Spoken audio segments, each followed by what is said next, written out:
गांव में रहने वाला एक नौजवान लड़का पुरानी बुरी यादों को ना भूल पाने और एक ही चीज के बारे में बार बार सोचने की आदत से परेशान था। अगर उसे कोई कुछ कह देता या फिर उसके साथ कुछ थोड़ा सा भी गलत हो जाता तो वह बस उसी एक घटना के बारे में पूरे दिन सोचता रहता। वही बात उसके दिमाग में हर समय घूमती रहती। फिर वो या तो अपने साथ हुई किसी बुरी घटना के लिए अपनी किस्मत और भगवान को कोसता रहता या फिर अपने मन में उस इंसान से बदला लेने के ख्याली पुलाव बनाता रहता जिसने उसे कुछ कह दिया था या उसके साथ कुछ गलत किया था। अपनी इस ज्यादा सोचने की आदत की वजह से ना तो लोगों के साथ उसके अच्छे रिश्ते थे और ना ही वह किसी काम को अच्छे से कर पाता था। वह हर समय तनाव व मानसिक अशांति की स्थिति में रहता। उसकी ऐसी हालत को देखकर उसके एक मित्र ने उसे सलाह दी कि यहां पास के ही एक बौद्ध मठ में एक जैन मास्टर रहते हैं, तुम उनके पास जाओ, वो तुम्हारी इस मानसिक समस्या का कोई ना कोई समाधान अवश्य बता देंगे। वह नौजवान लड़का जिन मास्टर के पास जाता है और अपनी समस्या उन्हें बताता है कि कैसे वो एक ही घटना के बारे में बार बार सोचता रहता है और पुरानी बुरी बातों व यादों को भूल नहीं पाता। लड़के की समस्या सुनने के बाद जिन मास्टर वहां से उठकर मठ के अंदर चले जाते हैं। जिन मास्टर का बिना कुछ उत्तर दिए यूं उठकर चले जाना लड़के को कुछ अजीब सा लगता है, लेकिन वो फिर भी वहीं बैठा रहता है। थोड़ी देर बाद वह देखता है कि जिन मास्टर मिट्टी की गिलास में पानी भरकर उसकी तरफ चले आ रहे हैं।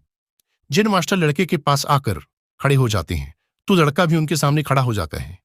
जिन मास्टर लड़के से पूछते हैं, बताओ इस गिलास का वजन कितना होगा? लड़के ने कहा, मैं एकदम सटीक तो नहीं बता सकता, लेकिन इस गिलास का वजन बहुत ही कम है। अब जिन मास्टर ने गंभीर होकर कहा, मेरा प्रश्न यह है कि अगर मैं इस गिलास को थोड़ी देर तक ऐसे ही पकड़कर खड़ा रहूं तो क्या होगा? लड़के ने कहा, कुछ भी नहीं होगा। जिन मास्टर ने फिर पूछा, अगर मैं इस गिलास को इसी तरह 1 घंटे तक पकड़ कर रखूं तो क्या होगा? आपके हाथ में दर्द होना शुरू हो जाएगा। लड़के ने कहा। जिन मास्टर ने फिर प्रश्न किया, अगर मैं इस गिलास को ठीक इसी तरह पूरे दिन पकड़ कर रखूं तब क्या होगा? आपके हाथ में बहुत ही भयंकर दर्द होना शुरू हो जाएगा। आपका हाथ सुन्न भी हो सकता है। आपकी मांसपेशियों में भारी तनाव आ सकता है और यहां तक कि आपके हाथ को लकवा भी मार सकता है। लड़के ने गंभीर शब्दों में कहा। जिन मास्टर ने कहा, बहुत बढ़िया, लेकिन क्या इस दौरान ग्लास का वजन बदला? लड़के ने कहा, नहीं, वजन तो नहीं बढ़ा। तब भला हाथ में दर्द और मांसपेशियों में तनाव क्यों आया? जिन मास्टर ने पूछा। बहुत समय तक पकड़े रहने के कारण, लड़के ने जवाब दिया। जिन मास्टर ने फिर प्रश्न किया, अब इस दर्द से छुटकारा पाने के लिए मैं क्या करूं? ग्लास को नीचे रख दीजिए। लड़के ने कहा। जिन मास्टर ने कहा, बिल्कुल सही, और जीवन की परेशानियां भी कुछ इसी तरह होती हैं। इन्हें कुछ देर तक अपने दिमाग में रखिए और लगेगा कि सब कुछ ठीक है। उनके बारे में ज्यादा देर तक सोचिए और आपको पीड़ा होने लग जाएगी, और इन्हें और भी देर तक अपने दिमाग में रखिए, फिर ये आपको अशांत व पागल करने लग जाएंगी और आप कुछ भी नहीं कर पाएंगे।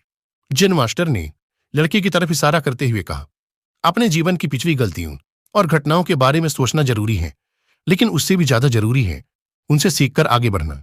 अगर तुम एक ही बात को पकड़कर बैठे रहते हो तो ठीक उस ग्लास की तरह यह भी तुम्हारे जीवन में दर्द पैदा कर देगा।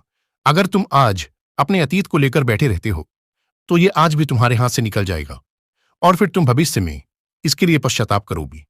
तुम अपने अतीत के लिए जैसा इंसान बनना चाहते हो या फिर जिन गलतियों के लिए पश्चाताप कर रहे हो, तो तुम आज से ही वैसा इंसान बनने का प्रयास करो और कोशिश करो कि आज तुम वैसी गलतियां ना करो जिसके लिए तुम्हें भविष्य में पछताना पड़े।